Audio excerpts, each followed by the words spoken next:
Okay, hello. You're a little jerky. Not a good time for it to start doing that. Is it okay now? It's capable. Okay. Well, we've just gone live and it's just decided to jerk around. We'll see how we get on. Okay, so hello everyone that's watching this live. Hello to everyone that's watching this back on YouTube when it's just sat there on this channel. This is episode 3 of Getting Started with Modular with Robin Vincent from Molten Music Technology. How's it going, Robin?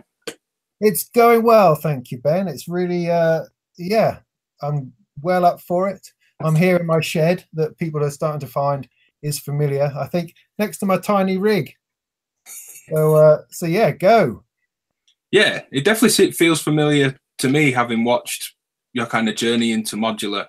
I've really liked the approach of the channel of just, it's almost like just threw your hands up and said, I want to get some Modular, and then just documented the whole thing. And it's been really kind of nice to watch. And I think audiences, well, they clearly have, because of the comments and things I've seen, have really taken to it as well. What led you to kind of document it was a question I wanted to ask before we actually get into the, getting started bit. Some people would kind of say, right, I'm going to go away for a few months, swat up and kind of come back and then kind of launch something. What was the kind of reason behind just sharing from the get-go? Well, there's probably a lot more back-end thought put into it than perhaps I project sometimes. Yeah, I can imagine so. So yeah, there was quite a long time of thinking about it and considering it, going to meets and synth fests and all that kind of thing, having a poke around before it sort of became apparent that there was room, I think, in here somewhere for someone to talk about it from a very basic level and an honestly basic level as well. And at the same time, I was looking for something else to get my teeth into. I mean, I've been running my YouTube channel for a few years, talking about music technology and reviewing bits of gear and its software, interfaces, controllers, that kind of thing.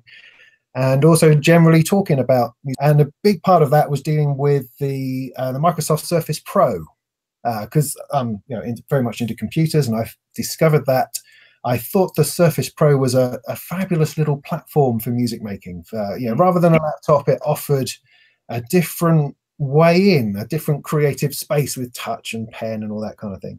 And so I was focused very much on that for a good couple of years. But then I'd kind of covered everything. And so I felt I was reaching, not the end, but reaching a plateau with that kind of content. And so I was looking for a fresh challenge, something new to get my teeth into, something which needed explaining. And to me, every time I went to a seminar on Modular or something, it needed explaining. And so it's one of those things that I do when I don't understand something. I kind of I get my teeth into it, and I have to find out what this is about, and then I have to share it, because I find so often that people only share afterwards, and they forget how terrible and awful and confusing and bizarre it was at the beginning. And yeah, so it was that kind of feel, really, trying to stay with the newbies, because I think it reflects what's going on better. Yeah. I've always in my career through music technology been talking to people who have no idea what they're doing and trying to bring them along to the next step. And that's something I've always enjoyed doing. It's been it's so rewarding because I used to work in a Tanky music shop many years ago. And when someone would come in completely clueless and you would guide them through buying a piece of software or buying an audio interface, and then they'd come back a couple of months later and, be just so thankful that you take them to the next step. And now they're buying a microphone. Now they're buying, something else. And it has a very sort of a circular kind of almost karma way about it, that you help people along, and then that brings its own rewards back as well, Yeah. Yeah, you raise a really good point about the forgetting of things. It's only when I talk to people at events, or the last couple of episodes of Andrew Huang and Bo Beats and a couple of others that I've got planned as well, and people I'm talking to, where you think, yeah, I remember really struggling to get my head around that, or wondering, maths is one that everyone always says PM'd for maths, the make noise module maths all the time. I just remember staring at it, just thinking, why? Like, I've got an envelope, why? And it took quite a while to get there, and then that kind of thing of, well, I've got one VCA. Why do I need more than that? That will just control my volume with an envelope, and I'm done. That's what my other synths have. And not realizing that they're kind of the internal depth control of all this more interesting things that you can do. And then understanding that a filter circuit is, say, a slew limiter, and they all kind of, there's all these different levels of things you tend to forget. And making videos, my videos tend, as I imagine people know watching this, tend to be quite just close up. It is the module. I tend to demo things then that's on screen, and that's about it. And I don't always talk about the kind of peripheral, out of the shot kind of things. And you take it for granted what you're doing sometimes. Someone will ask a question from a video I've made months back, and I can't remember the exacts of it. And just like, oh yeah, it was just this into this into this. And then I almost read my answer back sometimes and think, I wouldn't have had a clue what that was 2 years ago. So there's a chance this person doesn't, or maybe they do and they're ready to school me on something with a reply. Or I think sharing at the time is definitely, well, key, I think, for a lot of things. I mean, it's the language as well. The language is what it remains impenetrable often. I mean, you've got, because it's interesting how sort of Modular somehow cross sections between a whole different worlds of kind of extreme nerdism. I mean, you've got electronic music nerdism, you've got electronics, electronic engineering, you've got carpentry, for heaven's sake. People talking about power and soldering, you've got all that in there. And you've got people who want to make beats, and you've got people who are making very artistic music, and you've got creative people as well. And all these things intersect on Modular that can make it a very sciencey place, perhaps sometimes a very engineering place. It can be difficult for people who are coming at it from a creative perspective, who just like to play instruments, you know.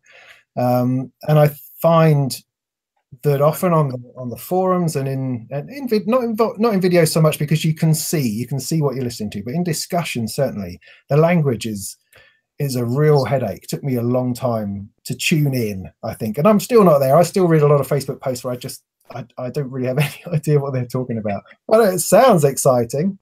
You know, I should get one of those, whatever that is, and I'll plug that in and work it out in time.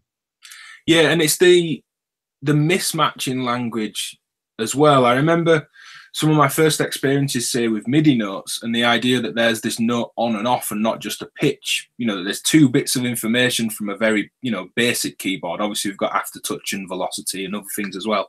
But the idea that something has to come on and off, and there's also pitch, was with Max MSP, and it was always just note on and note off messages. So then that first time you hear, oh, you patch your gate into an envelope, you're like, well, what's a gate? I kind of don't get that. And then you go, all right, the gate is the note on and the length it holds and when it goes off again. Okay, and then you find out the things that can do. But in Buchla world, which neither of us are in currently, but a gate is a low pass gate, and it is often just called a gate without the low pass prefix. This is a quad gate module. And you think, well, how am I going to process sound through that? And again, it's just this another level. You're just so far down this rabbit hole of just cross, you know, you could read the two different responses talking about gates, and one could be on about turning an envelope on and off. The other one could be on about processing audio, and it just doesn't help necessarily. It takes a while to get there. So I think although the community's been amazing, I'm sure you feel the same as well from Modular, but it's easy to see that there's almost like a barrier up. Yeah. There hasn't been. There is. I mean, it's a scary place as well because of the language. It's a scary place. I mean, for instance, I mean, we often talk about Muff Wiggler and that forum, which is a fantastic resource of stuff, but also it's very old-fashioned and in internet terms, in forum terms, and so it's quite a scary place to access. You're not quite sure what the rules are, what it's all about. Everyone has bizarre nicknames and images, and you know, it's just a slightly strange place. Facebook, I think, doesn't suffer from that quite so much. It seems more, it's more, I guess, with it and up to date and feels more accessible, I think. But then you've also got to consider, how low do you go? I mean, you know, working in a music shop, people would come in and ask, you know, do you have an M1 D1 keyboard I could buy? And of course, they're talking about MIDI, but they are so clueless that they don't even know what the acronym means. I mean, I did a video the other day when I was talking about ADAT, plugging ADAT into my audio interface from the modular and stuff.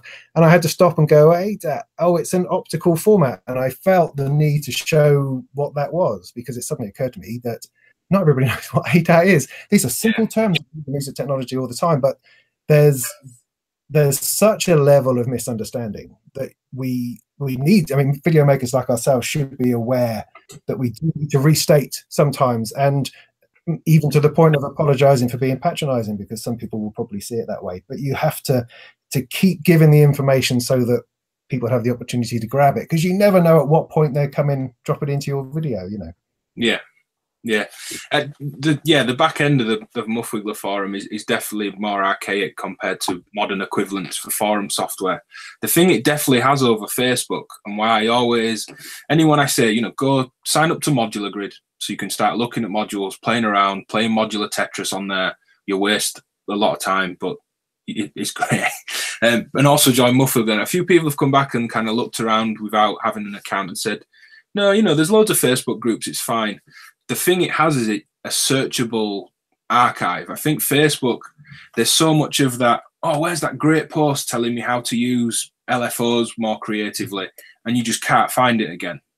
Even within about 5 minutes, it seems to disappear off my feed on my phone. And whereas the Muffwiggler front just got so much information, and now the search is working again. It is a little bit ropey, but the site's in fully working form, I believe, at the minute. There is a lot on there that's really, really good. So more specifically, you getting into modular, was it the Mother 32, the first kind of purchase down that route?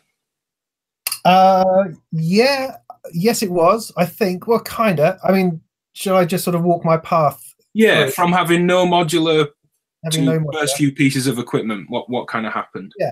Well, I'm a software guy, the original software guy. I have been using software on Windows before it really existed, from like 96, I think, onwards. And I was the computer music manager, or rather the Windows music manager at Turnkey for several years, back in the 90s, before building and moving into the Carillon Audio PC, where we invented the concept of a PC designed for audio, Windows again, and pushed all of that. So I'm, if you like, the original Windows music guy.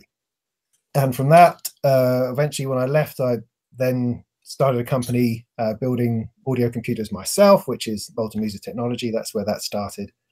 And that was my focus. But in my music making was always in the box, always in the computer, in the DAW, in the software instruments, you know, because it was an endless space of extraordinary sounds that you could dial up at any time and apply to everything. And it was awesome, and I reveled in it and bathed in it for years, and produced albums of music from it and that kind of thing. And there came a point, I think, when the endlessness was just too infinite. Somehow there was too much, and I would find myself doing the classic rotating through presets over and over and over again, through banks. Everything that new that came out seemed to have 5,000 presets, and a browser that you had to browse through, and it just seemed unending somehow. And at what point was I ever going to stop on a preset to actually use it? So it was that, I suppose, disillusionment perhaps with the in-the-box experience, that coupled with I was playing more live. So I was taking a Surface out live, and from that I was doing video loops and first of all playing music, just playing back tracks. Yeah. Then using Ableton, which meant I invested in a little launch pad. So I started going outside the box, and the launch pad, great, that's fabulous. Messing around with that, and started using Touch with Bitwig, similar idea. And then a Bass Station 2 seemed to appear from nowhere, and that started running a little bass line. And then a circuit appeared, an Ovation circuit, because I just seemed to hanker after something to use with my hands. Because, I mean, partly I felt like an idiot standing next to my laptop, next to my Surface as it was playing tunes. I kind of felt I needed to be performing something. Yeah. And so these little sort of adventures into hardware started cropping up.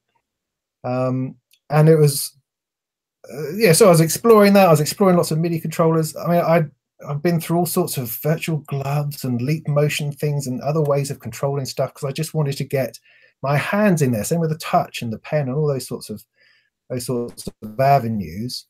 And during all of this, I got a gig with I got a writing job rather with Gear News, where I found myself being the synthesizer correspondent. Accidentally, I think the other guy left or something, I don't know. But anyway, I just sort of took over that role and suddenly realized, well, I haven't really looked at synths for ages, and I really should. So I went to the Synth Fest, I think the one before last, and was there and was just faced with this thing, this modular thing. I mean, I'd seen modular at Music Messe, 10 years before, I suppose, 5-10 years before. And it was that odd thing that they had, those Germans were running over there with all their blinky lights and nobody understood. And you just sort of walk through it on your way to the Korg booth or to the Yamaha booth. So coming back to it, it was everywhere and everyone was using it and it was making noises and you could have a go and you moved things and things responded and it worked. And it was just amazing. And everyone was talking about it. Everyone was standing around chatting about this. And it's like, but, Arturia are downstairs and nobody's in there. The Yamaha room was empty. There was not a soul playing with a refaced keyboard, Everyone was upstairs filling with the modular. And, and I was just sort of overwhelmingly impressed. I can't quite explain it. It was quite a revelation. I just didn't really comprehend that it existed, and then here it all was. And I spoke to a few of the people who were there for the modular meet because I didn't understand anything that the manufacturers were saying, unfortunately. Because I had a long conversation with, I think, Justin from Abstract Data. I have no idea what he said, but he's such a nice guy, and he had this lovely stuff that was making noises that I let him talk to me for 20 minutes. So I had that experience a lot. But talking to someone like Eden Gray, Chelsea Bruno, is it? Yeah.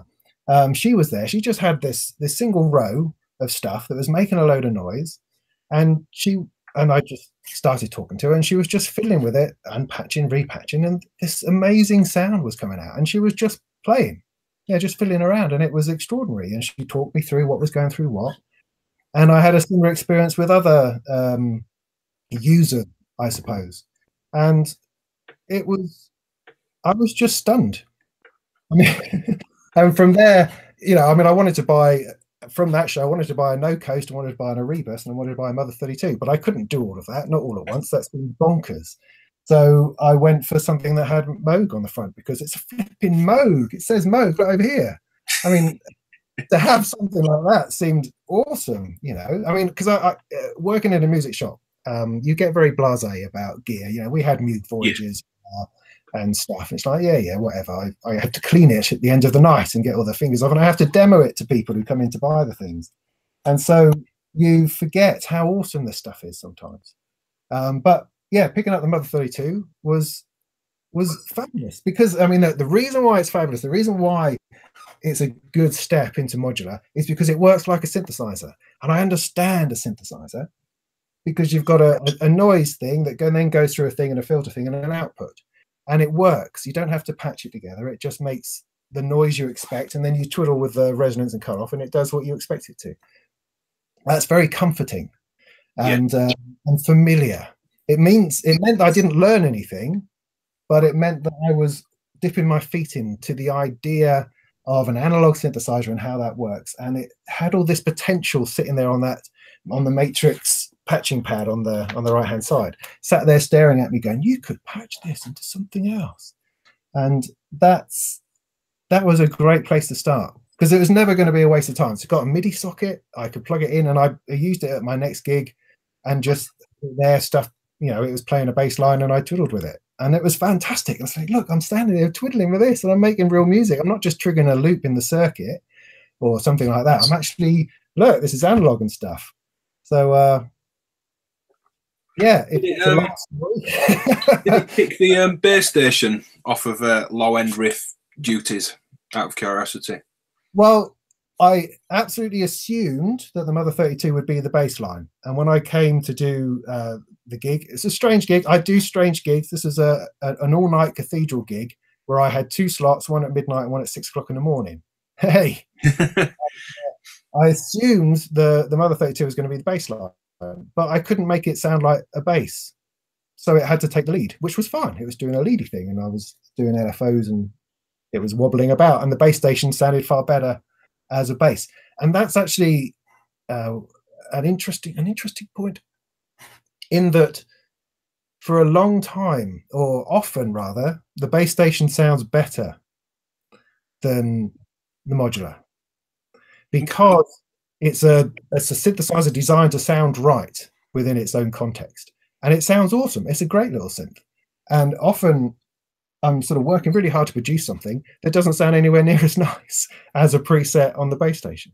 And it's an interesting dynamic where you realize that you do have to work. Modular is not simple. It's not going to just produce awesome sounds. It's actually something you have to craft and sculpt and work at and give time to. Because I think there's I've had moments of complete disillusionment with the modular, and I think people can run into that. I think it's a danger that you could drop, say, $4,000 on a shared system from Make Noise and not get a good sound out of it. And I imagine that's a worry for people. And also, they have far too much money, obviously. They deserve to have a good sound come out. But if you just want a good sounding synth, there are plenty of those around. Modular it's a different thing. It's a different vibe. It's a different approach that doesn't always give you those instant results. And you have to learn that, I think, patience with it, patience that the sound will come, I think. And you just have to learn little things in order to enable that along the way. That's an interesting point, and definitely a valid one. This idea that it might not sound good. I had this conversation with a couple of kind of Eurorack shop owners and a few friends, and even a couple of weeks back at an event, a Modular Meets event that I held with some new users there. It was in Huddersfield University, so a few students around on music tech courses, curious, but Euro curious, I think is the term I started using, or something like that. And I kind of said to a few of them, this might not be for you. I don't think we should all be just outright saying this is the way forward, this is the best sound or the best whatever or the best interface, or because it might not be for some people, some things, certain situations. And I think that leads on to a nice point about kind of semi-modular, because it should sound good. The inbuilt architecture is clearly meant, and all the signal levels are meant to work with each other. Mother 32 being a good example. And that actually leads to a nice question in the chat room. Sorry, the person that posted this, I've forgotten the name because several other things have gone through. Anyone that isn't watching live, you've missed the chance to ask us questions for the show, but leave a comment. And if I can't answer, I'll ask Robin. I'll post a reply. Saying, do either of us or both of us think that the Mother 32 is the best choice for getting started with Eurorack? And to kind of react to that, someone that said the Pittsburgh SV1 would be their choice, having had both. I can't speak for the Pittsburgh because I've never had one or heard one. I don't have a Mother 32 either, so I'll let you take the floor on this one. Good question. The Pittsburgh one, I would say actually their new one would be better. The Microvolt. Yeah, Microvolt. Microvolt. Yeah, because the SV1 for me, I mean, I looked at that deep and hard, at the time when I was considering my first purchase, and it just seemed too. It seemed too complex. It looked like it's like Dopefer as well. Dopefer, massive respect for Dopefer, but their modules just look scary.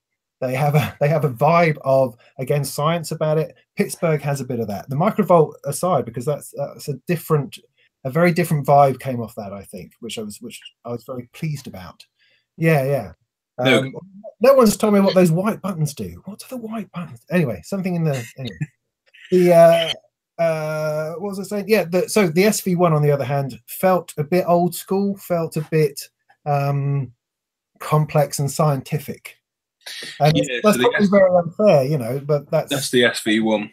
The thing that you do lose, which is instantly less musical and accessible because it isn't in a single device, is the sequencer.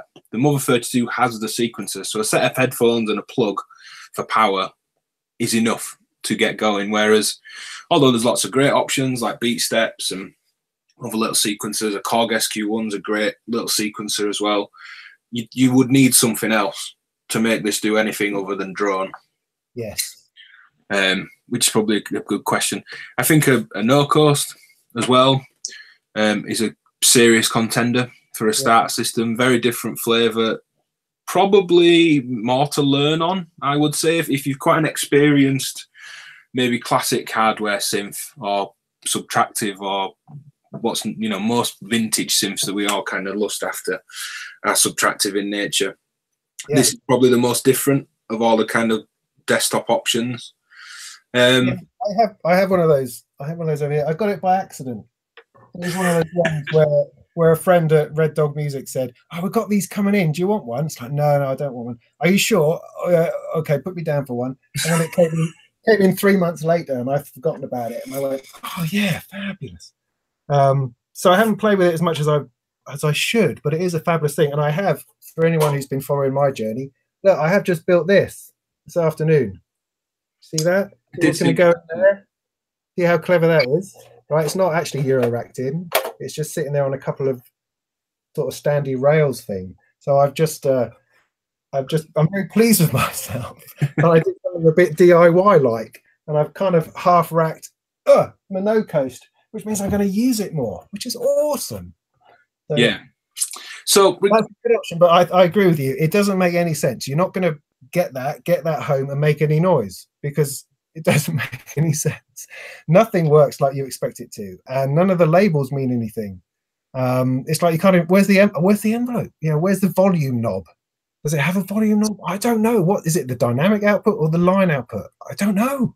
You know, and this is it's the weird thing about it. But once it's going, and it does have a built-in arpeggiator, which I only found out about 2 weeks ago, and I've had it for a year. So yeah, there you go. Okay. So it does generate some noise, but it's a wonderfully weird machine. Very different. So, I mean, I don't really think you can go wrong with any of them, be it the new Microvolt and SV1 if you see it. I've heard some nice sounds from some of the like breakout modules for this. I think they did the filter as a standalone, maybe did the oscillator standalone. And I think it was Corey from B-Boy Tech Report who had one, and it did sound good in the content he'd put up. But again, Mud 32, you're not going to go wrong with. And No Course, you're not going to go wrong with. Yeah. Beyond that, though, what's next? After you've got semi-modular, is it a second oscillator? You know, it could be a mini brute, could be a new mini brute, for example, that's got keys and sequencing and everything else. We should definitely mention those as an option. Yeah. But beyond that, what was your next purchase? What was it? I need another sound source or an effect or some modulation, or no? It's over the cliff. It's all the way in. It's all in. After 32. I mean, I kept looking at what stages can you make this. You know, could you add one thing? Could you add this? But it's like the biggest hump you have to get over is the flipping case and power supply. That drove me nuts. In how do you overcome that? It seemed to be surrounded in technical jargon and engineering terms and scary stuff. You know, I mean, I was at the Synthfest yourself. You hosted a seminar about getting started with modular, and you did a section on power supplies. It made no sense to me whatsoever sitting there as a person who's relatively tech savvy, you know, going, I don't get it. I do not get what they're talking about. And do I still now? No, not really. I mean, my method of getting through it was to overdo it. So to rather than build my own case over which I had no idea what it would require, I went for something which was already there. So ideally, I would have bought a case that had power supply built in, but the choices on that were really small. And so I liked the idea of expanding the Mother 32 just into a slightly bigger case, which I could then add another row to and another row to. I liked the way I could build that up. And so when buying a power supply for it, I knew it was so small that I'd never have any power issues. And I aimed high on the power supply. So I bought an expensive one, basically, so that when people talked about drops in power or drops in current or those sorts of issues, I didn't have to worry about it because I'd overdone it. What was that power supply? Sorry? What was that power supply? The 40 power, row 40 power 4MS. 4MS. I have three, one in each row because there's no pass through in the case with brilliant holes. So that's kind of going off a little bit, but because you kind of have to go from a desktop synth and then you have to buy a case, there's no half measures. You can't just try out a couple of modules. It doesn't really work like that. So if you're going to buy a case, you want to buy something with the view to getting a few modules. You could buy a lunchbox case, a small thing this big, but you're still paying about the same because you're paying for the power supply and everything else that goes with that, which you're then going to have to expand quite quickly if you like it. Of course, you might not like it, but I don't know. You just have to then jump in, and then, as you say, what do you get?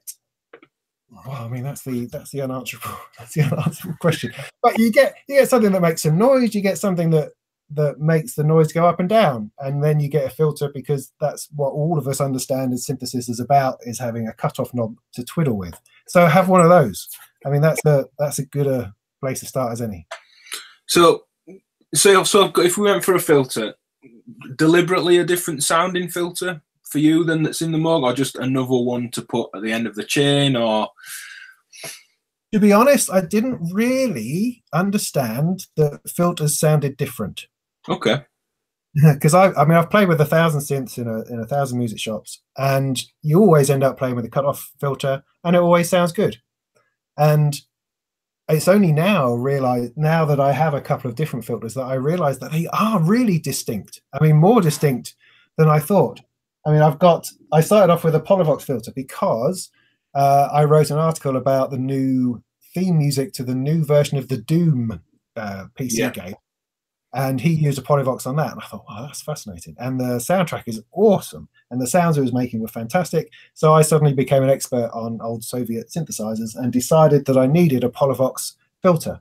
I had really no reason other than I thought it would sound a bit gritty. And it just sounded like a filter. It didn't sound anything in particular to me at the time. But it was the first filter that I got, so it seemed to work. But it was never quite... It didn't sound like I expected it to, which surprised me.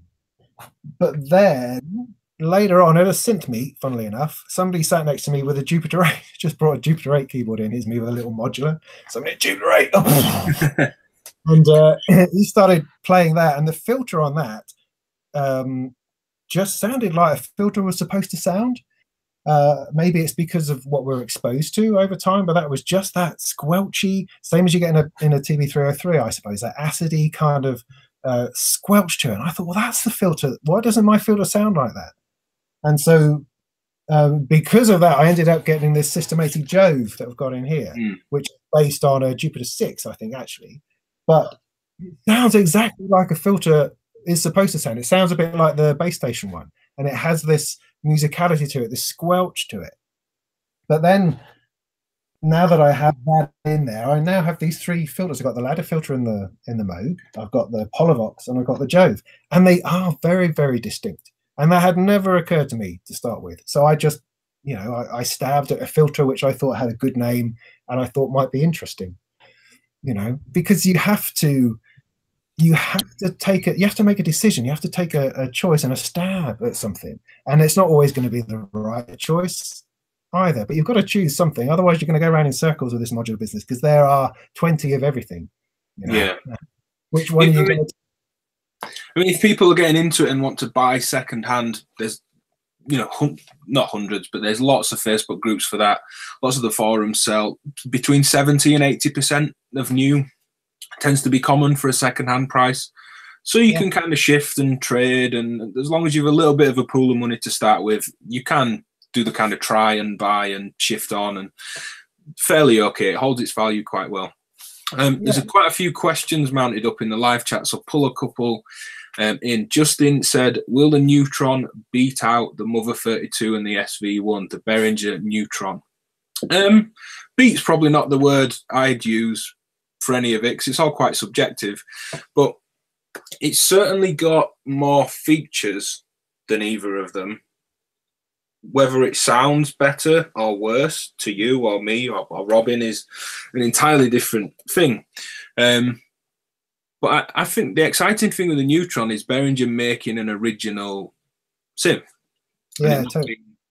The clone. And hopefully they'll continue to do that. I know that Uli and Behringer, they're teasing all sorts of clones of different things, and some people slated them for cloning the Model D, but now are really happy that they might make a Pro 1, or they're really happy that an Oberheim clone's going to come, and it's all up and down and weird, and I don't want to get into that side of things with Behringer, but the Neutron, to me, it sounds quite dirty, quite filthy in terms of the oscillators can drive quite a lot into the filter. So that's your first kind of point of character and a little bit of grit.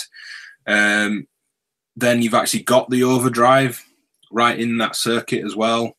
The delay being a BBD, chip delay, bucket brigade, analog delay, although they're not really analog, and this isn't anything to do with the Behringer. The BBD chips often get called analog, and they're kind of not. I think there's a digital element to them. Again, I don't want to get into that because I don't know the actual facts of that, but someone kind of corrected a few other people online and said, look, BBDs aren't analog, and for years we've all been saying this is an analog delay and it's not. But regardless, it's quite a dirty sounding thing, and as the time increases, you're pulling the clock rate down, and that introduces some noise at higher rates. Very characterful little thing. All the utilities on there, I think, pull in some of the usefulness of, say, the no-coast that, as you said, Robin, it doesn't make sense necessarily from a beginner's standpoint straight away. There isn't an envelope and a filter and an oscillator that looks like you may be used to. Having things like the sample and hold, slew rate limiters, attenuators, that once you've been into it for a while, the idea of an attenuator is so simple. You plug something in, the attenuator controls its level, and then it goes off to somewhere else. Essentially a volume control, but one that you can use for the level of LFOs or anything you put through it. But again, it's just not something that you see on a normal, I say normal as if there's a set thing as to what normal is, but it's not a common thing you see. Two great sounding oscillators, two ADSR envelopes. It's all fully patchable. I think it's a good contender for people, definitely. What's your kind of take on the Neutron? Yeah, $299, isn't it? Dollars? Yeah. Right, so which will probably be £299 over here, I imagine. So certainly the cheapest way to do all that stuff. Yeah, no, totally. I think it's great. I personally much prefer something like the Neutron to the Model D. I mean, I like the idea of Behringer making their own synths. They have the technology. Why don't they do that rather than clone stuff, or as well as clone stuff? I don't really care what Behringer do.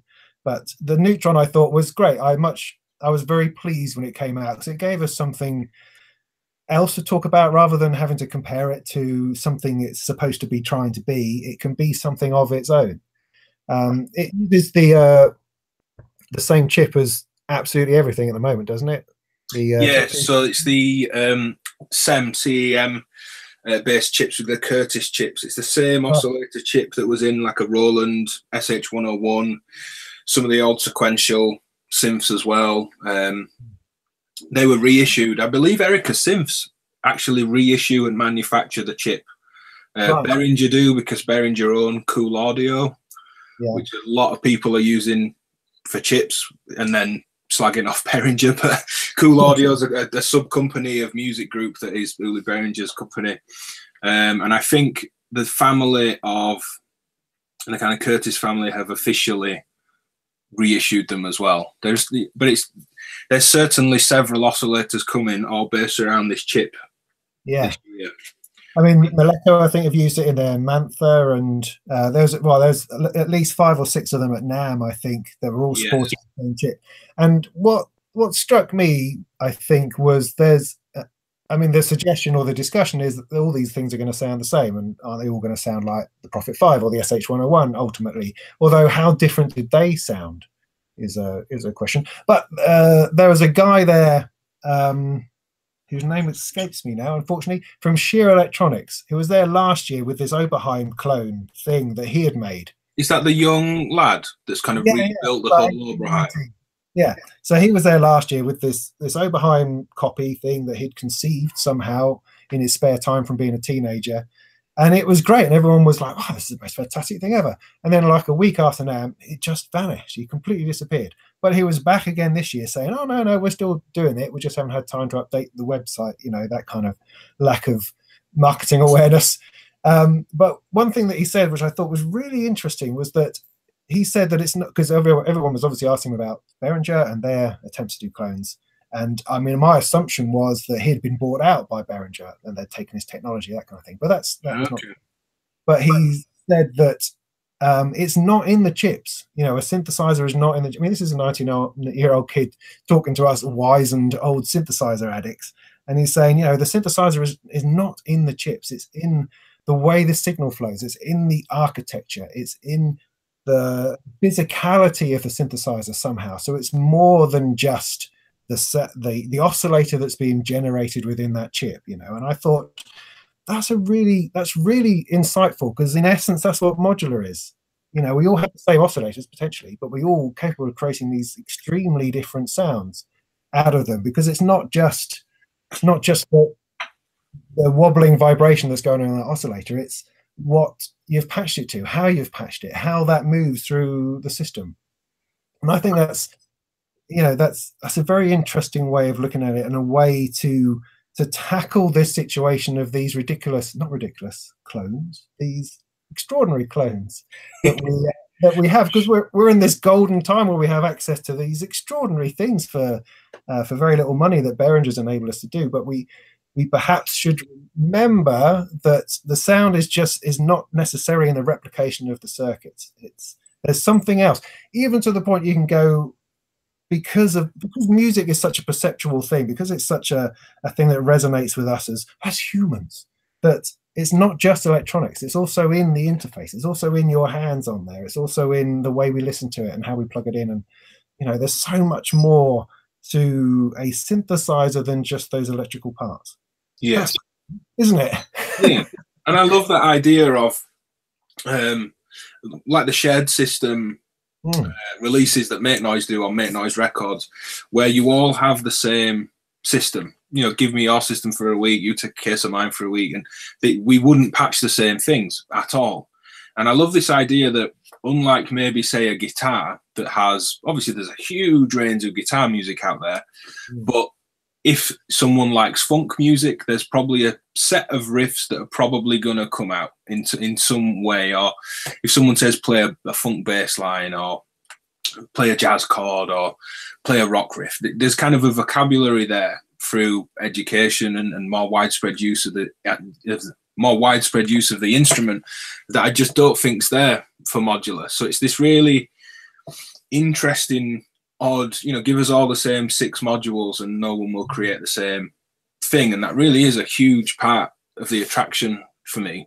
It links on nicely to a comment from Inky Blue in the live chat that said, do you find happy accidents, I'm going to kind of reword it, do you find that happy accidents happen more frequently in modular, and do you know what the sounds you make are, I guess? Something about using random, but I guess, do we find that happy accidents are more frequent? For me, yes, because all the options are there. If I have a voice in mind or a sound and I'm patching away, or just playing randomly, just having all these sockets to go, well, I'll just plug it in. It's not going to break. Let's see what happens. You can't do that on a fixed architecture synth. If you choose to put the VCA after the filter or before the filter, or those options aren't there. So for me, I certainly find there's a lot more kind of happy accident and a lot of learning off the back of that as well.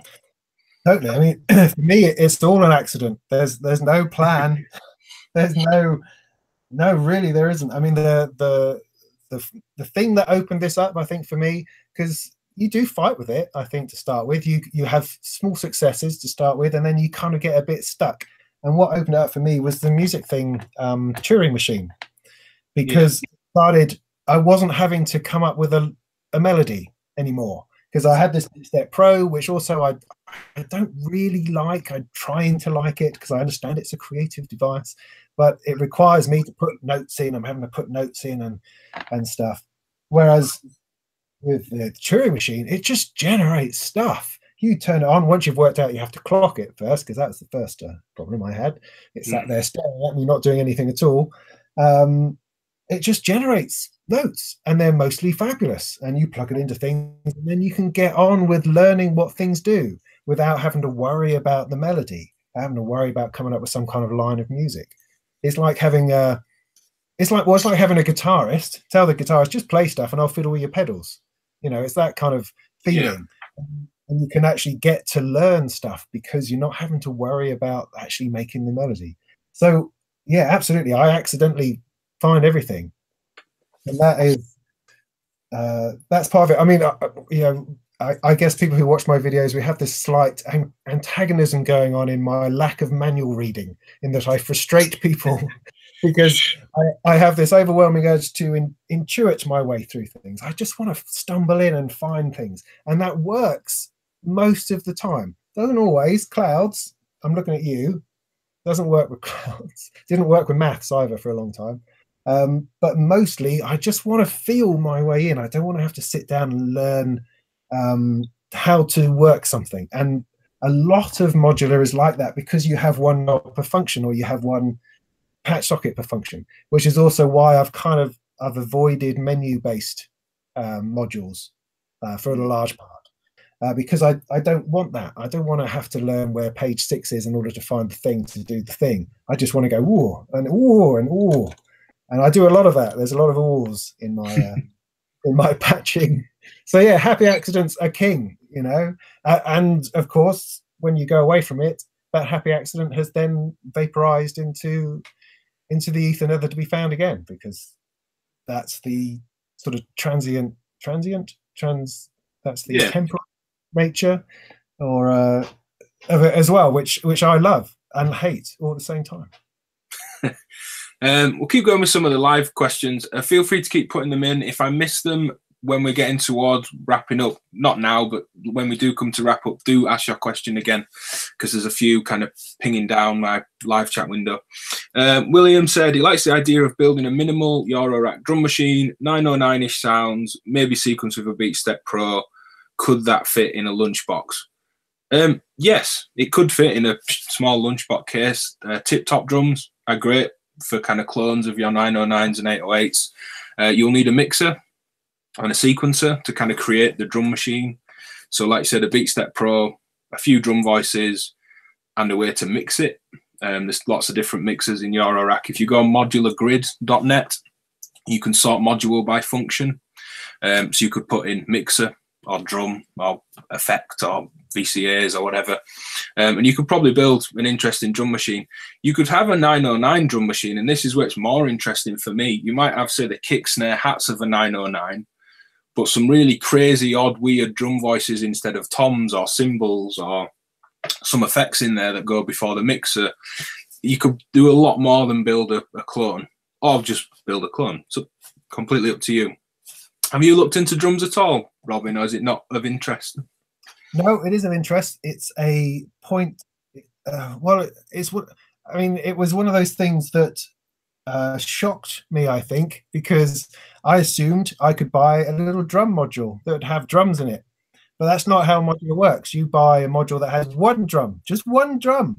You buy a open hi-hat all by itself, and you go, oh, geez, really? And how much is that? 130 quid? Really? And I want, how many drums do I want? 4 or 5 drum sounds? Shit. I mean, oh wow.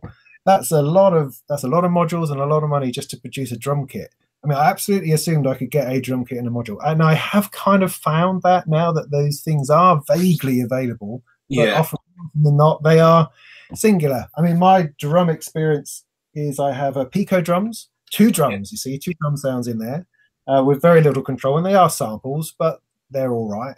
And I can use a clap and a kick, for instance. Very easy. I then picked up a 2 HP hat because I just needed. Well, I was missing the hat, the hi-hat, and so that was a good one. Doesn't take up any space. It just gives you a closed and an open hi-hat. And so now I have almost kind of a kit just with those two little modules, and that's a good starting point. Then I went completely crazy on a similar Iteratus Alter. Yeah, that's come up a few times in the chat. Yeah, I mean, after watching Milo Melodies, I think when he was working on his live rig, he did a little bit on it and just said, "This thing is crazy. Look what happens when I stuff all this stuff into it," and it just goes. And I thought, wow, yeah, that could be that other percussive sound that I don't really have. I have lots of melody. I have lots of oscillators and beeps. I don't have a lot of those sort of background percussive noises. And that does that in spades. I have no idea what these knobs do, but I know that if I stuff a trigger into it from something and stick my Batumi LFOs into various random knobs, it just creates this sound, which is unexplainably awesome. It's kind of a great thing.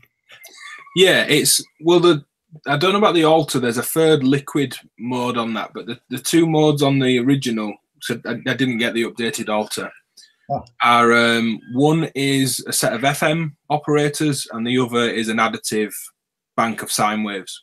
That's where the two kind of synth bits come from. Justin Olsen did say 2 noise engineering Basimilus Iteratas Alters and a voltage block would be a small drum machine. Yes, with the 8 sequencers that a voltage block, the Moleko voltage block, for anyone that hasn't heard of it, offers, yeah, those 2 voices modulated could be a drum kit, because the Basimilus can be a kick or a snare or a hi-hat or a tom or this weird in-between sound or a cymbal or noise. And with the right amount of modulation, you could sequence it through being all those things at once. You couldn't layer them up in the same way a drummer of separate modules could hit a kick and a snare and a hi-hat on top of each other. But maybe it's more interesting to not work that way. I definitely suggest getting a more complex drum voice alongside some simpler ones. Yeah, you need something which you know is going to work every time. Yeah, you need a backbone. And the thing is as well, if you're really modulating a Basimilus or say a hex inverter mutant machine or SSF entity, again, for those curious, go on Modular Grid and sort by drum for function if you wanted to look at various drum modules. Once one of them has been kind of modulated to death, or like the new mode DFAM, drummer from another mother, you kind of just need something simple to just pin it down. I think you can't have everything so heavily modulated because the listener just doesn't have anything to work with at any point. Detach's album's a really good example of some really tonally and musically quite complex Aphex Twin square pusher-esque modular music, but he always has a not simple clap sound, but a clap or a snare that just hits on 2 and 4. So there's always just this feel that just kind of keeps going. And it gives your head something to bob to, or you at least know where the tempo is or the time. It's not completely random, which might be interesting, but I think audiences, even of more avant-garde or experimental music, you need something to pin to at some point. So I think the simpler little multi-drum samplers and things shouldn't be overlooked, but definitely get a more complex voice as well. That's the beauty of it for me. Someone's popped up saying no sequencer on the Neutron. That's still the thing that the Mother 32 has over the others for a starter. Yeah, you're right. But a Korg SQ1 is £90 or something. That's really useful for a Mother 32 as well, to have a second sequencer where you can maybe just sequence the filter cutoff separately to the oscillators. Robert's saying in the chat that BBD is not DSP. So in that sense, it is analog. The primary character comes from an analog filter, removing the clock sound from the delay loop. Thanks for that clarification. That's Robert Syret in the chat. I didn't know that, but yeah. Flying through the questions still. A powered skiff between $160 to $250, 2 times noise engineering, but similar to Iteratas, free each. He's kind of trying to clock up a Eurorack drum machine at $1,200. I guess on that note, then a drum machine might be a better start. I don't know. None of the drum machines will sound like that, but you can get a hell of a drum machine for $1,200. Yeah, but don't start talking about the money, man. That's not gonna make anybody feel good. No. Keith asks, what do we think of the new Mini Brute 2S? Is the S the one without the keyboard, the extra sequencer? Oh yeah. The one with they sort of crashed itself into the drum brute and came off worse, I think. I like the original Micro Brute and Mini Brute. I had a real personal bugbear that people would always say, oh yeah, just everything's really driven on it all the time. Well, it isn't if you understand how it works, which isn't to kind of try and talk down on it, but they did state on the website and on the manual with the Micro Brute and Mini Brute that full volume for the waveforms coming into the filter is 12 o'clock, not the knob up full. So when we all just kind of haphazardly go, oh, I want the square wave or I want the saw wave and push it up full, we were heavily driving into the filter. So even with the brute factor down, it was quite raw and edgy. If you back it off, it's actually quite a nice sounding synth. It's nice to see they've expanded it. I don't know what the price of the Mini Brutes are to really make any judgment. What about you, Robin? Any thoughts on Mini Brutes? I mean, I liked what Arturia did with their 3-pronged release. I'd like that. And then the S, and then this rack thing, which was kind of extraordinary. Unexpected, certainly, and it's always nice to be surprised by a manufacturer as opposed to going, oh yeah, here we go again, kind of thing. Yeah, the Arturia synths have always been nice. They've always been all right. They kind of fit in the world the same way as the base station does. You know, a good, decent little synth, I suppose, but not something that particularly thrills me anymore. But their sort of flirting with Eurorack, I think, is very interesting. Not because of necessarily what they've done now, but what perhaps that means that it's going to lead to, because it's slightly odd of them to release a case and not release any modules. And they're not interested as well. Haven't they kind of said that they don't want to release modules? I don't know, have they? But I mean, I'd heard that. It appears to me that the new Mini Brute would sit in the rack if they let it. You know, it's all there as the panel width is right, except for the stupid power supply that they've stuck in this uber wide unnecessary power strip that they've put down the side in order to give us presumably some lights that tell us the whole thing's working. They could have done that better. There's a lot of cases out that have a power supply integrated somewhere into the side with a switch, like the Make Noise skiff or something like that. It seems bonkers to me that they've put this power strip in their own case that they've designed, which kind of automatically prevents them from putting their own synth in it, if that makes sense. Yeah. But whatever. But I mean, they've got a good handle on technology, a good handle on modeling technology, a good handle on analog technology. So I don't see any reason why they couldn't split the Mini Brute up and give it to us as a bunch of modules. We would fall all over it. I'm sure we would. So I would like to see that. I'd like to see them do that. They developed, when they did the Matrix Brute, didn't they show some Eurorack modules they built as kind of prototypes of, you know, we really want to nail the oscillator, so let's just make an oscillator and strap it behind a panel because it's easy to put it in a modular case. I'm sure they had prototypes of each bit, each building block in modular form. And I think they are modular users as well. They're quite a young team, some of the guys at Arturia, I think. And are, you know, they're performers, they're DJs, there's all sorts of going on kind of in that camp. Yeah. I remember Storm, you see. That's how far I go back. Remember what? Storm was their Rebirth beta. Right. Back in 90, which had these sort of cartoon turntables which you could scratch with the mouse and drop loops into, and they had a little 303 and a 909 type thing going on, and it looked like it was built into a house. So you had, like, upstairs was synthesis room, and then in the middle was the DJ and you found all this stuff together. It was awesome. I think we distributed it at Turnkey in the early days before they did the Moog model. I think that was the thing that really exploded what they could do, was when they got hold of the license to do the Moog modular and then the Model D that they did. Barlow has asked for you, Robin, do you use any random, and if so, how? You mentioned the Turing machine. Yeah. Basically writing riffs for you. Yeah, that's certainly my source of random. I sometimes use the random output on the Mother 32 because that has an assignable output. If you can ever remember the combination of key commands in order to make that happen, because they like to bury it really deep inside. Does that not save? If you do that, then turn it off. Is that not just set? Yeah, it is. Yeah, that's all right. right.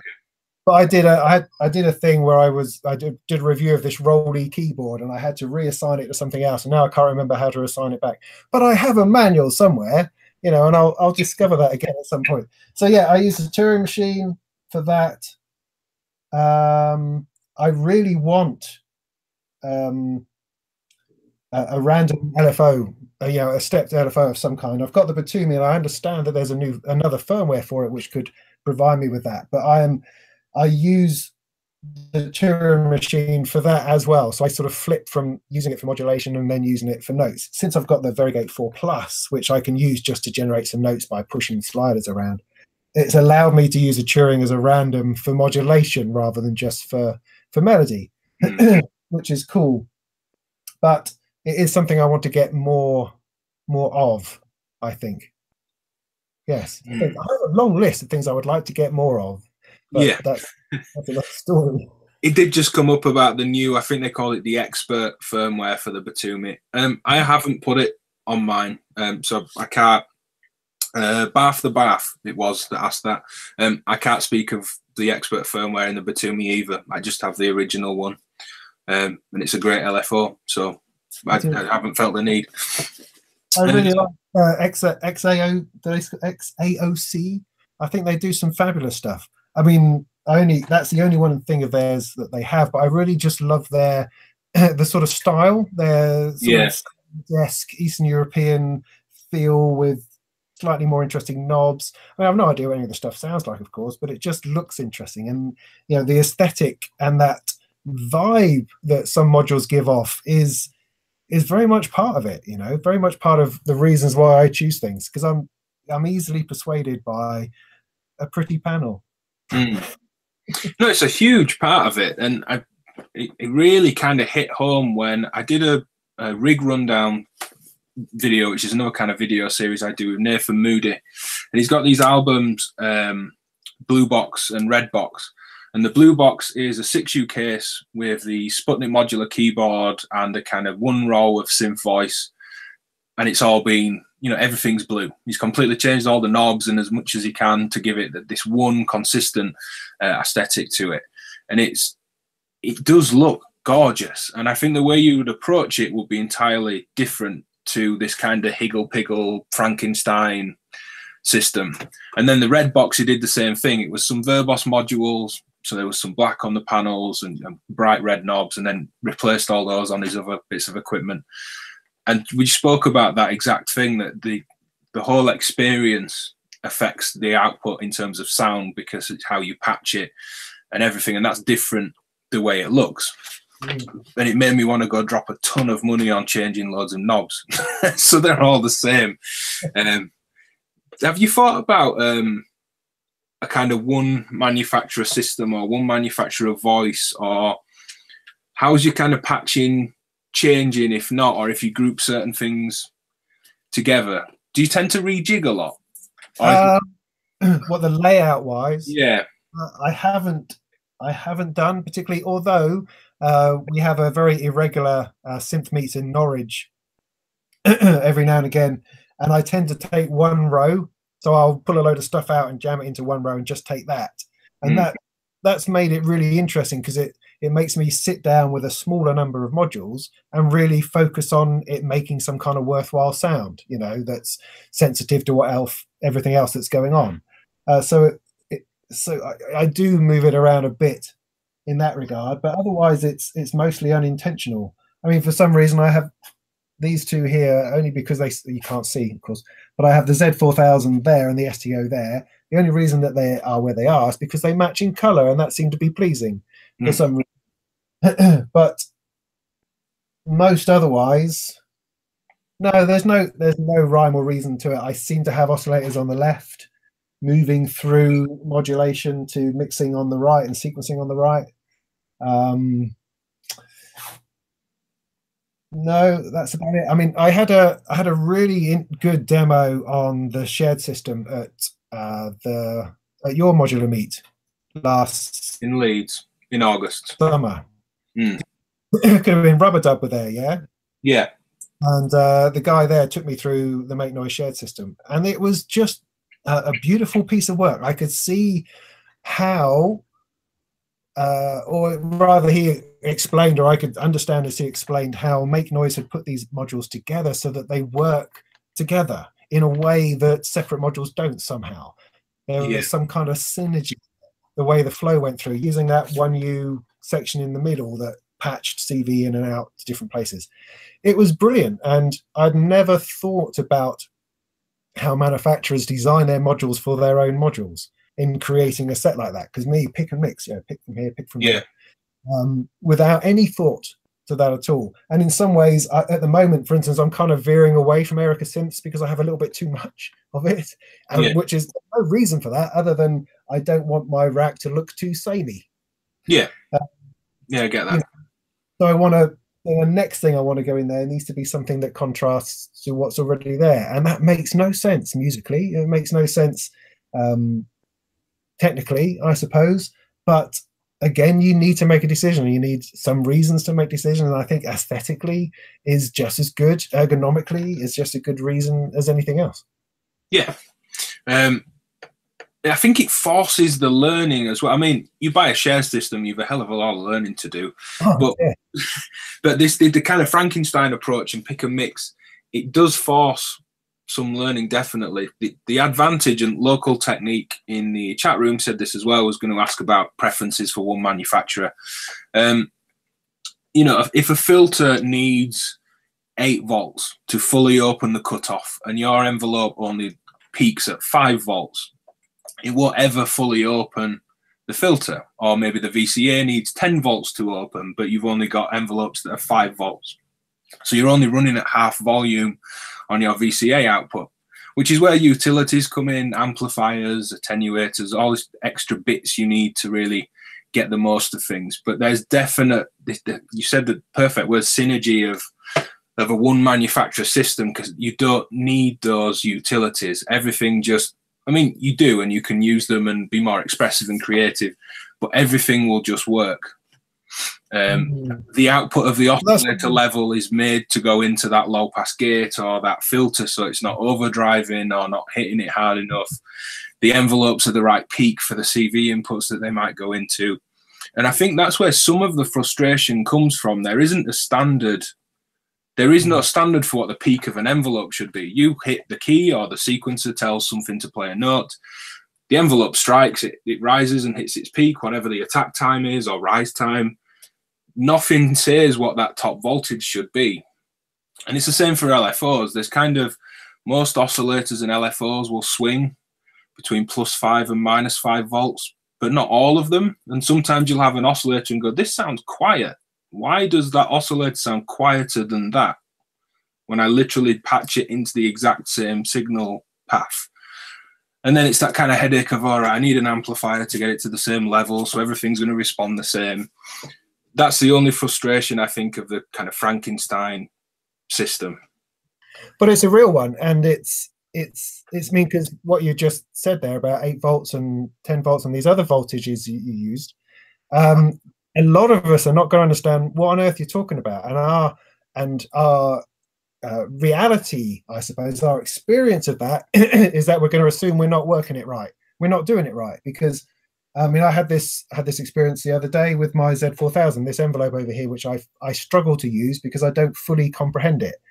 And I was using it, applied it to something, and the sound kept coming through. And I'm looking at it, and the light's coming on, and I know that the envelope is moving my VCA knob. I understand that much. It's moving the VCA knob, essentially. It's putting it up, putting it down again, but the sound was still coming through even when it was shut.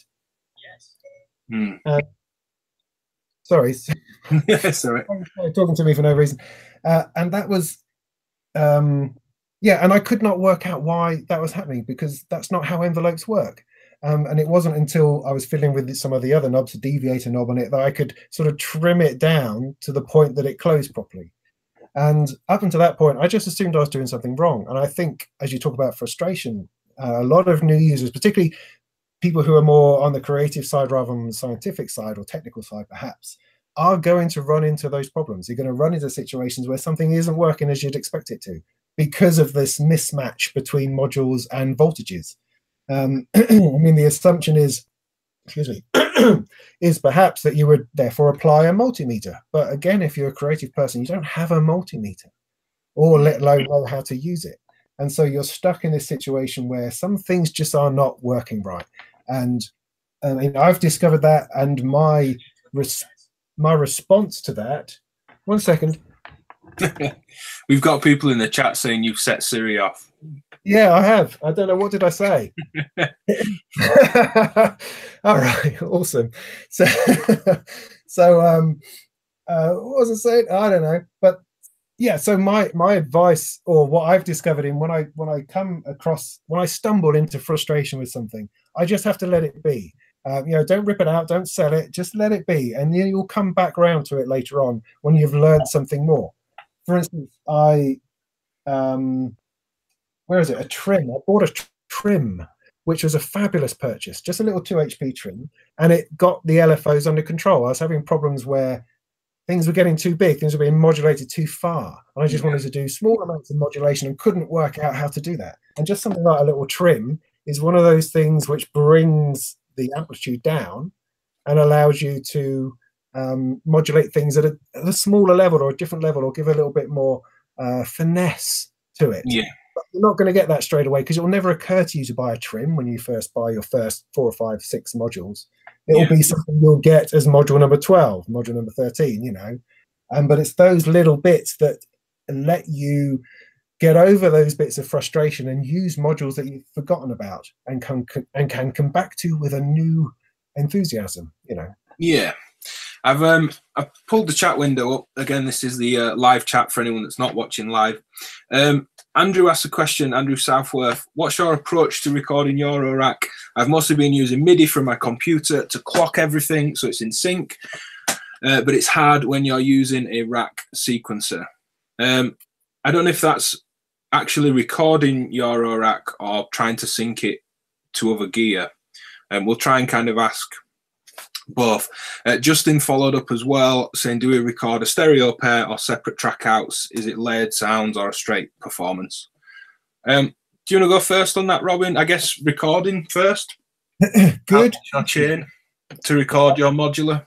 Yeah, it's a very good question. It's a question that I'm asking myself at the moment. In fact, I did a video just this morning asking that exact question. How the heck do you make a track on this thing? Therefore, how do you record? I mean, practically at the moment when I'm making videos, I'm taking a stereo output from my Rosie, which is a make noise output module, just a stereo output it has. That goes into my computer audio interface, straight into Sony Vegas that I do my videos in. And I just record the output of the modular directly into that. And then I stick my video alongside and sync it up by eye, old school digital rather than getting loud. I'm not getting quite that far. But now that I'm looking at trying to actually create a piece of music, I am looking into different ways of doing that. And I'm right at the sort of the beginning of that thought process. I do now have an ADAT port on my audio interface, which I didn't have until very, very recently. And I have an old Behringer under here, which you can't see, obviously. I have an old Behringer ADAT converter. So it's got 8 sockets on the front, mic stroke line sockets, and I can just take 8 audio signals out, jam them into the front, and I've now got 8 tracks going into my DAW. Super. And that way I can get 8 tracks of audio, and I can then post mix and add effects and start going down that rabbit hole of being in the box again, which I don't really want to do, but I do want to give myself that versatility ultimately. I mean, just a little bit of panning, I think, would be an awesome thing, which I can't do currently in my rack. A sync, I have no idea. I mean, this isn't even in tune with anything, let alone in sync with anything. So I don't really know. I mean, I guess I got a MIDI in here on the Mother 32 that has some potential, and there are ways of doing it. Of course, there are ways of doing that, but I don't really have that at the moment, so I'm not worrying about it. It will become a thing, and I no doubt I'll go into great depths about how exactly I'm going to make that happen. But it's not something I'm worried about just now. Getting the audio out, yeah, that is interesting, and I think if I can do an 8-track into the computer, I think that will just give me more, as I say, versatility to add a little bit more interest to stuff, because I don't have a mixer, I don't have an ability to mute, those sorts of things. Everything is just coming out at once unless I turn it down or pull a patch cable out. So, you know, having 8 tracks of audio and being able to do a bit of that would, I think, be useful in a mixdown. Yeah, like you said, even just a bit of panning and a little bit of EQ, you know, not necessarily a big software production, just being able to just place everything in the kind of vertical sense of depth in the mix and the stereo width. It's not that well kind of executed in Modular. There are ways to do it, and there's all these performance mixers, and there are a few EQ modules. But if you're running 8 tracks, you probably don't want to buy 8 EQ modules. It takes up a ton of space. Either. For me, I'm doing a similar thing, I guess. I take the Praxis, I'll pull up an image, the Praxis Snake Charmer, I believe the module is called, and that is an 8-input module that's got the DB25 cable, and that comes out on a Snake like breakout cable, DB25 on one end, 8 XLRs on the other, into my interface. It drops it to balanced line level as opposed to modular level, which is a lot higher of a voltage level than line, so that's useful. Not always totally essential, but useful that it's there. And yeah, there's 8 parts. I tend to always record a stereo mix. I have been working a lot lately on a lot of music, and I'm aware that the more I keep saying this, the more of a kicking I'm going to get, especially from Patreon supporters who I keep ramming down their throats. Oh, I've got a track coming, I've got a new thing coming, I'm working on an album, and blah, blah, blah. And it isn't surfacing that quickly, so I'm sure someone's going to start ribbing me for it. But it's really handy for me, if with a larger system, to do a stereo mix down that at the time at least sounds good, and then the day after I listen back and go, no, the bass is way off, there's way too much low end, or the kick was too loud, or you can barely hear that hi-hat that for some reason felt really piercing in my headphones or earbuds. Yeah, I think getting multiple tracks out is going to be a beneficial thing. When you're starting out, I wouldn't worry about it though. You know, in a small case, 2-3 rows, I don't think you need to be in a situation where you can get 8 tracks out, because they maybe won't be the most interesting 8 tracks, maybe unless there's a few drum modules. You might have to end up being so basic to try and get 8 different individual parts going to record. But it could be a stereo reverb, is tracks 1 and 2. It could be you take your filter output separate to your VCA output on your voice and then pan them so they're slightly different. But there's no right answer, I think, to that. There isn't to any of this stuff, unfortunately. But having an interface to take it all is key first, a way of getting it into something else, ideally a computer. In terms of sync, you've got various options. There's lots of MIDI modules. You could USB into like a BeatStep Pro or the Korg SQ1 or a Mother 32 or some of the other semi-modular voices. And then you've got outputs to play your sequences, to sync MIDI clock. But kind of getting your own system going is such a series of variables without knowing exactly what you've got in terms of software and sound card and interface. It's kind of tricky to give a solid bit of advice on that one. Have you given any thought to layering? So we spoke a little bit just before we went live that you were working on a track. Yeah.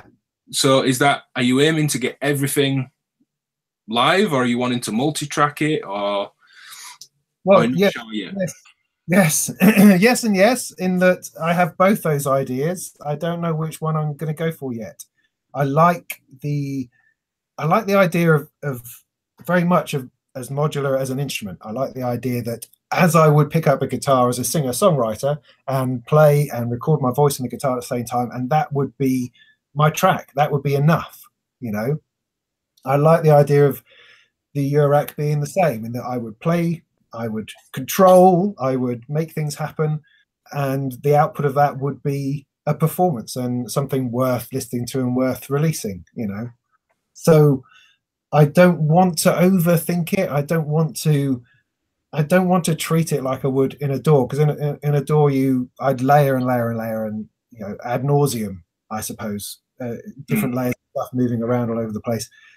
And I want to work within the restrictions of the instrument, and I don't want to have to go back and do too much afterwards. Like I said about versatility, though, I kind of want a slight safety net of versatility, which is why multi-track appeals.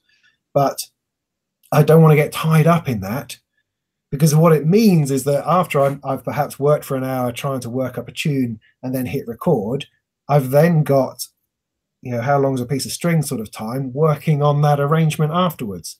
And I don't want that. I want to do the performance and then it's done. Unpatch and then I'm doing something else, never to return to the same sound, the same song. Whereas once it's in the DAW, once it's there as laid out as layers, it feels it will be forever tweakable. Yeah. And that's what I used to love about a DAW, I used to love about computers, and that's now what I can't stand. So the most fruitful ones for me in terms of a release coming on DIN, on the new sub label that DIN is coming out with, Tone Science. There's a track on there, and I've just done, I should say more about this because someone said I didn't even realize it was out. The Data Cult podcast, I did 40 minutes of new and exclusive for now. Some of it will be coming out. Modular music, part generative in terms of the machine playing itself. Some of it's part performed, some of it's a bit of both at once, like you're jamming with the random sequencer or kind of working with it. Part generative, part performance is kind of how I'm spinning it. Ambient, musical ambient, there's lots of 4-voice chords in terms of being in Western scales, not necessarily just random bleeps and bloops, which has got its place as well, but that's not what I've done for this. I'll put a video up this week that will be a kind of mini mix of that, but if you put DivKid Data Cult podcast, there is a lot of this stuff out already on SoundCloud and the website. But the most fruitful thing for those tracks, and some of those are unmixed and a bit raw, and for the exact reason you've just said of, I've got all these parts and I had to get this music together because I promised this deadline for the Data Cult podcast months in advance. They were really well organized and looking ahead. And I knew I had to do it. And I had opened up all these projects of all this stuff I've done, and the ones that needed, or maybe not needed, but maybe presented the most options to sit and tweak and produce and mess around, didn't get tweaked or produced or messed around. I just took the stereo recording out and thought, well, at some point I might go around and tweak the bass or the low end or something, and I didn't. But the most fruitful ones have been getting a good performance out of the modular and maybe just a little bit of production, tiny bit of compression, EQ, panning, and maybe I just needed to pull in one of the extra layers I'd recorded a little bit more to reinforce something that I maybe wasn't hearing very well when I was excited and performing the patches. The ones I have done some recordings of maybe 4 or 5 drum layers, a bass riff, some stereo effects and stuff. And I've deliberately thought, well, I'll just leave the drums going because I want to really jam on the synth voice and make that really interesting. And it's easy to just go chop out 8 bars to take the kick drum out and then bring it back in, and I can bring the hi-hats in and cut it all in and out. But I can't be bothered. I'll be honest. I just don't want to do that side of it. And at the time, it was just that. Well, I won't do that with the drums because I can do that in the DAW. I'll get the other bit right. And I can't. I'm probably not going to do it. I might just chuck it all up as multi-track stems on Patreon and say, here's some ideas. Take them, use them for free, remix it, do what you want, and see what other people want to play around with. But I'm glad I've got the option to take lots of tracks because it has kind of saved an odd recording or two. Well, that term "can't be bothered" actually is key. I think absolutely key, because I mean, I've been talking to somebody else about, you know, how do you connect it to your computer and those sorts of things as well. And what the computer does is it interrupts, and it makes the setup so much longer and so much more of a faff. With this, I flick 3 switches and it's making noise. And I'm playing with it, and it continues to make noise, and it evolves, and then I turn all 3 switches off and I go to bed. I can't do that with a computer. I've got to boot the thing up. I've got to find the software. Oh, it's got to rescan the plugins. Oh, that plugin's failed. Where was that one again?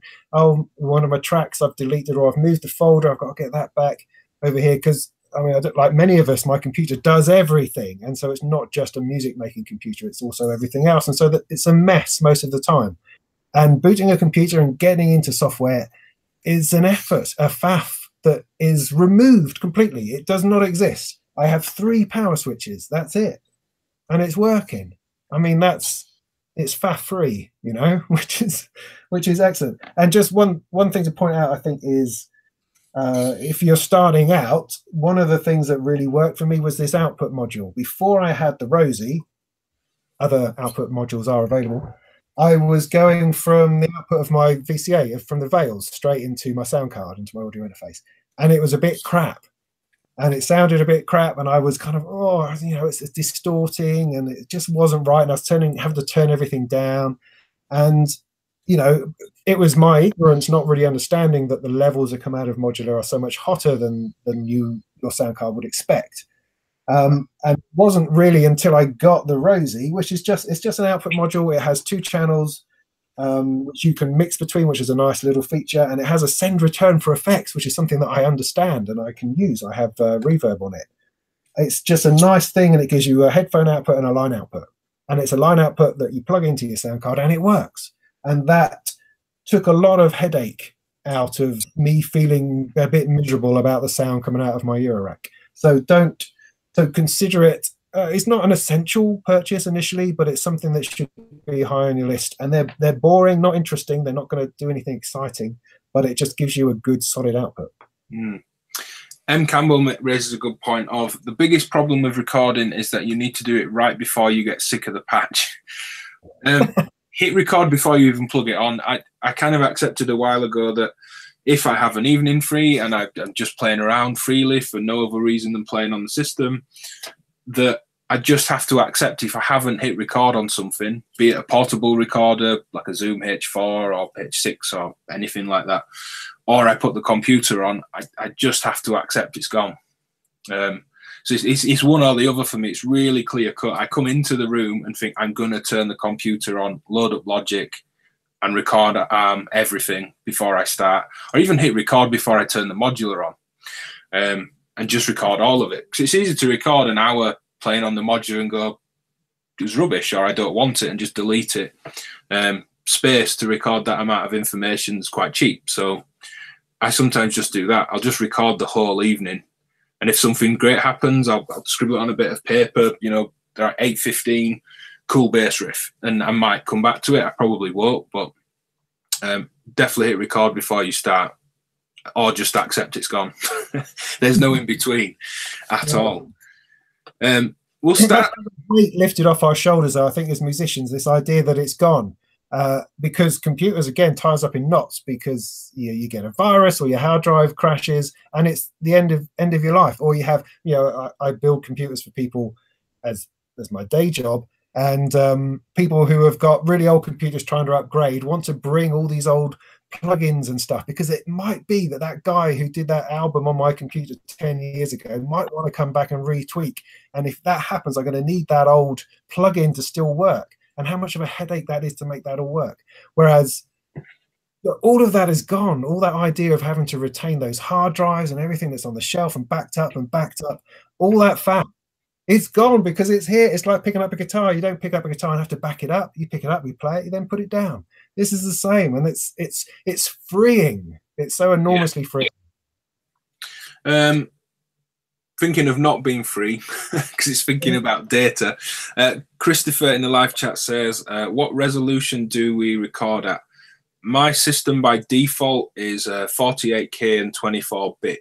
24-bit, well, video, HD videos, 48K and 16-bit. So that's why my system's at 48K, just to avoid any sample rate conversion. 24-bit came from mixing I used to run a record label. I started a dance record label. That's how DivKid started, as a kind of electro house, fairly commercial dance-ish entity with a friend. We'll get into that another time if anyone's curious. But started the record label, heavily got into production, way more than I had beforehand. And we would mix in, and then I really got into this idea of stem mixing. And again, it's sat staring into a screen, but exporting all the drums out as one drum stem, exporting out the bass as one, guitars or synths or pads or keys as one, and having 5 or 6 tracks to play with without the option to go back into the drums and go, oh, I'm just going to turn the clap down and pan the second hi-hat a little bit more. Kind of just committing to, right, the drums sound good. Let's get that out of the project. And then having this rougher, almost more band-like project of drums, bass, guitar, synths, keys, effects or vocals, and that's it. Not having 50 tracks to look at. And by doing that, it was the first point I kind of could hear the difference between 16 and 24-bit. I think above that, I can't hear any difference. But having like reverbs in the backgrounds and bouncing stuff out and bringing it back in, there was a certain clarity at 24-bit, which is why I've stuck with it. I'm not interested in 32-bit particularly. To be honest, even though I've just said all that, that's just what Logic's set to when I turn Logic on to record. I don't think about it at all. If it was CD quality, 44.1 and 16-bit, I wouldn't be bothered. If it was higher, kind of so what. I think there's a lot of pseudo-science and some subconscious stuff thrown around about all that kind of stuff, bit depths and sample rates. No one's listened to a CD and said that the quality of a CD is bad or wrong. So anything from that kind of bass level up, I think, is fine. And as long as you're getting a good, clean signal in, I don't worry about it. Yeah, any thought on that? Is it same for you? It just records and... Yeah, pretty much. No, I don't hold with all those sorts of myths and legends about sample rates and stuff. I'm sure it's all real, and I'm sure that these frequencies reflect back into our world through portals and such like, and we understand the difference between these. Anyway, no, same sort of deal really. 24-bit generally, 44.1 or 48, depending on what the software is set to. I'm unable to appreciate 96K or 192K or anything that's beyond that. It's beyond my hearing. So CD quality is great. I think there are other places in your signal chain that are more interesting and more rewarding to fix than your bitrate sample rate arguments. Get a better microphone, that kind of thing. Get a better cable. Yeah. William in the chat, I knew he'd open a real can of worms with this. CD quality is cold, at least with 24-bit, it's enough to capture analog warmth. Well, warmth is not high-end, and the higher sample rates, bit depth's a different thing, but at least the sample rates are opening up higher frequency ranges, and the Nyquist frequency, which is double the one that we can hear, that's what people argue about, it pulling down into our audible range and affecting things down chain. I don't want to get into it here. It's a massive thing that I have spent a fair bit of time on working professionally in this stuff and with audio. Yeah, 24-bit, it just kind of feels and sounds right to me, and it's the default as to what stuff's been set to. But yeah, we'll start looking to wrap up. So if people have any last kind of questions, be sure to fire them in. If anyone watching, again, not live, just on YouTube, ask a comment. I will reply to everything. I'm sure if there's anything for Robin, I could pass it on or he'll see it as well. Yeah, I guess the main thing, the whole kind of wrapping up the getting started with modular show idea, what are the handful of things or single things that you wish you knew going back into modular? Is there anything you really wish someone had said to you about it? Well, there's a good question.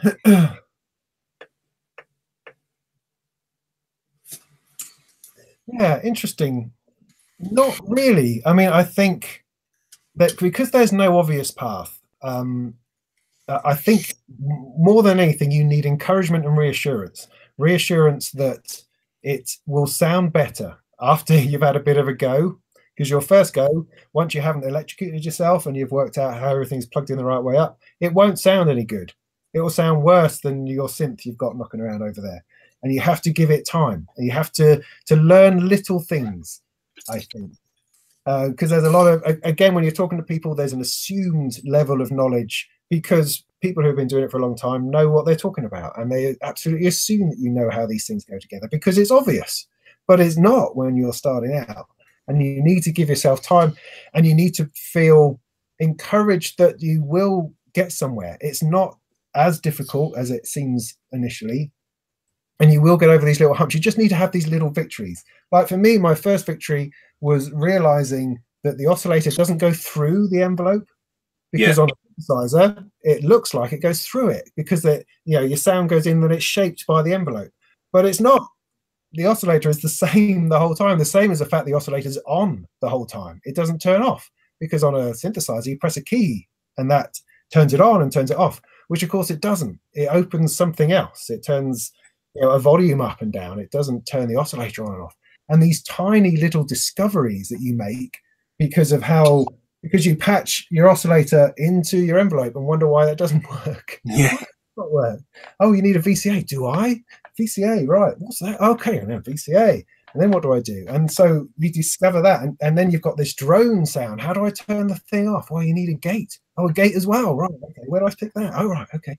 So that then triggers the envelope, and you have these steps of little victories, of little bits of learning that suddenly open things up. That initially it's all closed. It doesn't make any sense because you expect it to be like a synthesizer, and it's not like a synthesizer. And we are in some ways ruined or spoilt by synthesizers because they do so much for us that we're not aware of behind the scenes. So yeah, I don't think there's a different way of doing it, because each journey is your own. There's no right way. There's no right combination. You don't have to have braids and maths as the first two choices. That was all I was told over and over again by everybody. They're the two modules you must get, followed by clouds, apparently. You don't have to get those ones. You can start off with anything. Your journey can be yours, and it will work. But it's not immediately straightforward or apparent. It does take a little bit of time, but you'll get there. You'll absolutely get there. So yeah, no, I wouldn't change anything that I did, I don't think, because it's where I am now. There are things, I don't know. No, I could have done the same thing with different modules, and I don't think it would have ended up necessarily any different. Because in some ways the modules become irrelevant. It's more to do with your personal journey and and how that affects your soul or something. So taking different modules. No, I think I was at a flip-flop point where I could have gone desktop.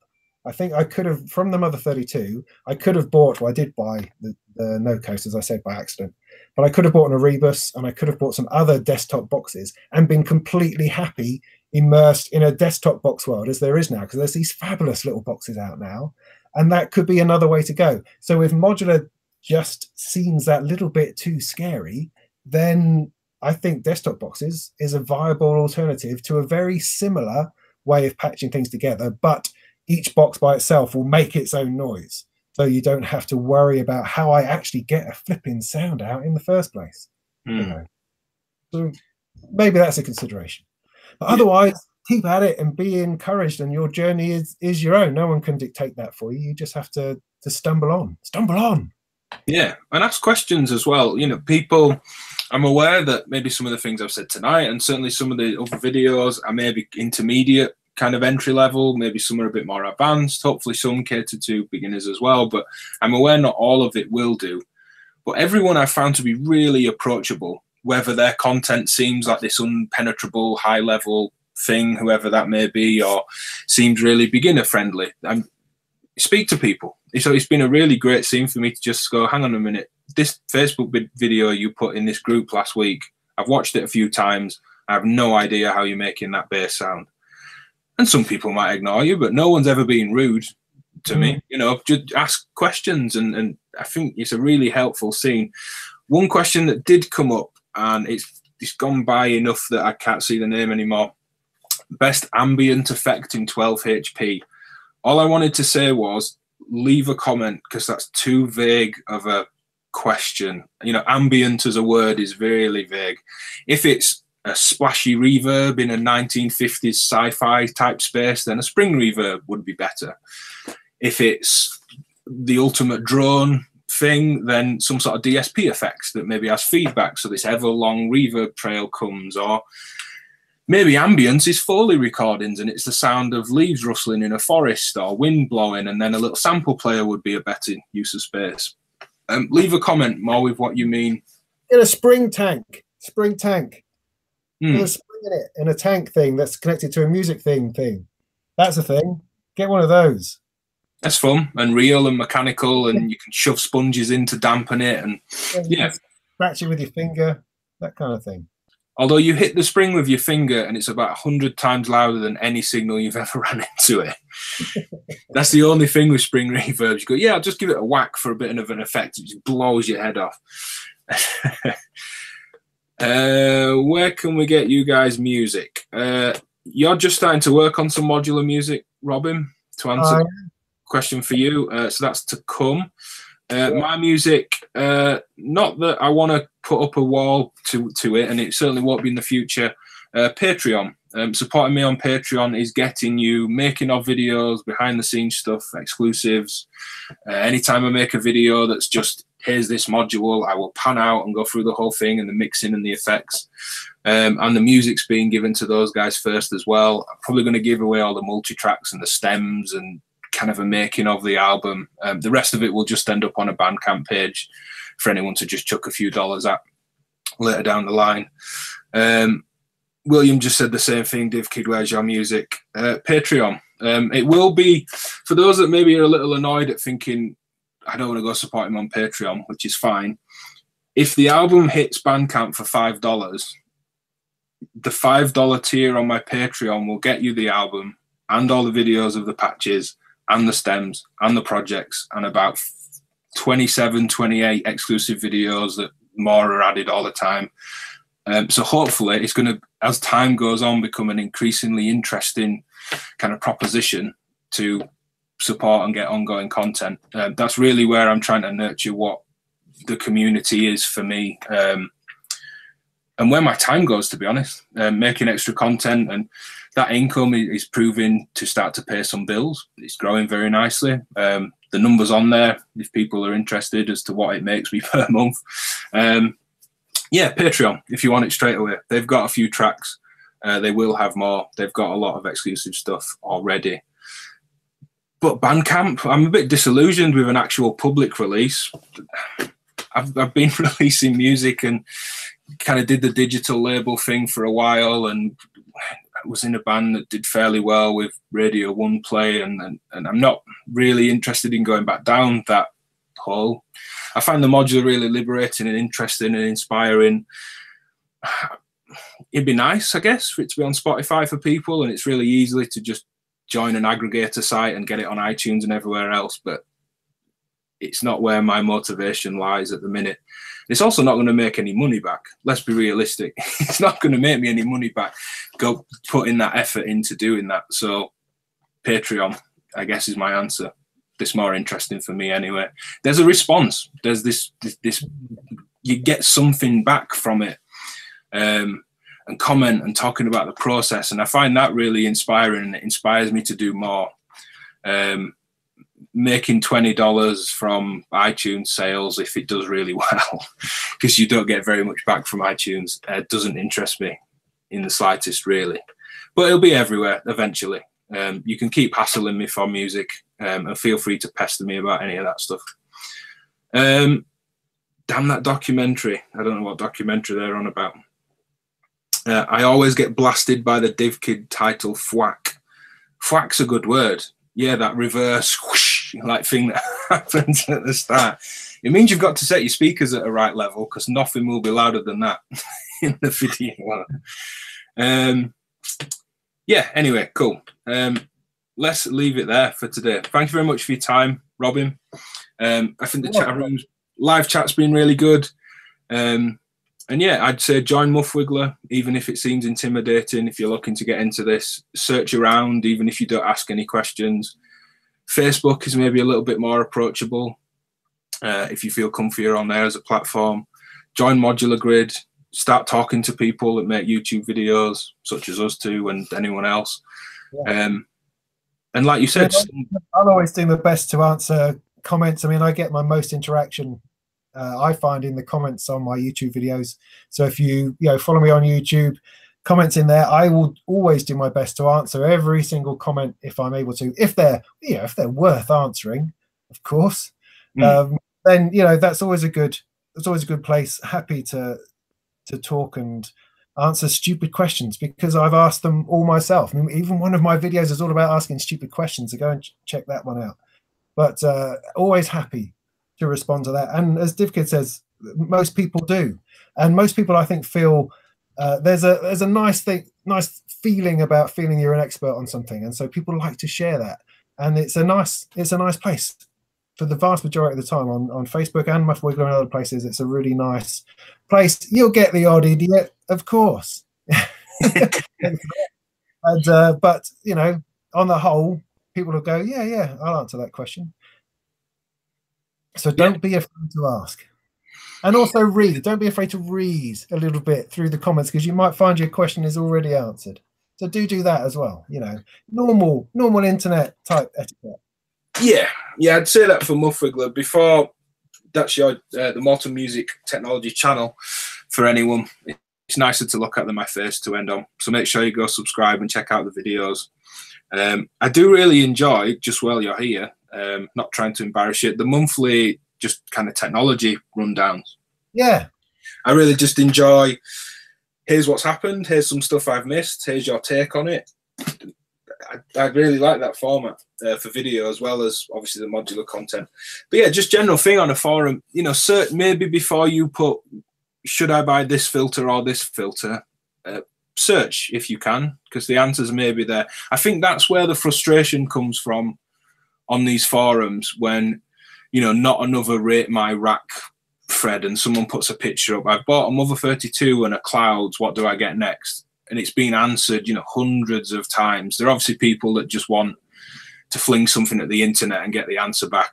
Put a little effort in and search, and then everyone will definitely be polite. Any forum thread I see, certainly on Muff Wiggler, that says anything in more detail, instead of just, I've got 10 HP, which filter should I buy? If someone says, I'm a DJ taking out modular and I create acid synth lines, that's like having a 303, then that immediately people can get narrow with their suggestions. There's a tendency, I think, from some people to list every single module they own, which is not helpful for anyone. Which filter should I buy? And the answer is always the one that I have from whatever user it is, which isn't particularly helpful. But mini rant over. Let's leave it there for today. Thanks for your time again, Robin. Thanks for everyone in the live chat. All right. And yeah, see everybody soon. Cheers.